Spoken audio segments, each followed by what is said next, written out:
আজকে আমি লাগাবো সুপারি গাছ। ইয়েস, আজকে আমি সুপারি গাছ লাগাবো। আমি একা নই, আমার শ্বশুর, আমার হাজব্যান্ডও থাকবে আমার সাথে। তাই বাবা তাড়াতাড়ি করে আমাদের বাড়িতে যে সুপারি গাছগুলো বাচ্চা দিয়েছিলো সেগুলো কেটে নিয়েছে। আর দেখো কত ভারী হয়েছে, অনেকগুলো গাছ একসাথে তোলা হয়েছিল। তাই জন্য আমি বলেছিলাম যে আমাকে কটা দিয়ে যাও, আমি অল্প করে হাতে করে নিয়ে যাই। তা বললো যে না, আমার হাজব্যান্ড বললো যে না, আমি নিয়ে যেতে পারবো।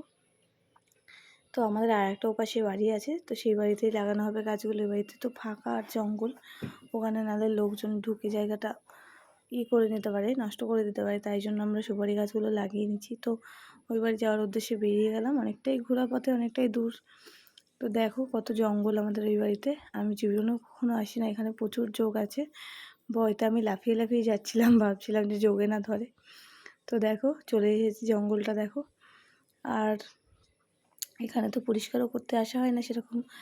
এই যে সুপারি গাছগুলো লাগাবো এইবারে আমার শ্বশুরমশাই, আমরাও লাগাবো সাথে। তো হাতে হাতে নিয়ে আগে পুকুর পাড়ের দিকে যাচ্ছি, যাতে আর বারবার না আসতে হয়। গামলাটা মধ্যেখানে রেখেছিলাম। এইদিকে আমার শ্বশুরমশাই প্রথম গাছটাই লাগালো, বললো যে আমি লাগাই, তোদের কারো লাগাতে হবে না। আমরাও খুশি হলাম। তারপরে আমার বর লাগালো, তারপরে আমি লাগিয়েছিলাম, যদিও সেই ভিডিওটা করা হয়নি। আর এদিকে লাগাতে লাগাতে গাছ অনেকগুলো শেষ হয়ে গেছে, আর অল্প কটাই আছে। এই যে দেখো, অবশ্য আমিও কাজ করছিলাম, আমার হাত দেখলেই বুঝতে পারবে। এদিকে লাগানো প্রায় শেষের পথে, আর এই কটা গাছ বাকি আছে। তো লাস্টে বললাম আমাকে একটা ভিডিও করে দাও, একটা ভিডিও করে দেওয়া হলো। গাছ ফাছ লাগিয়ে বাড়ি চলে এলাম। এর মধ্যে মাও এসেছিলো, মাকে দেখানো হয়নি যদিও। তো বাই বাই, দেখা হচ্ছে নেক্সট ভিডিও।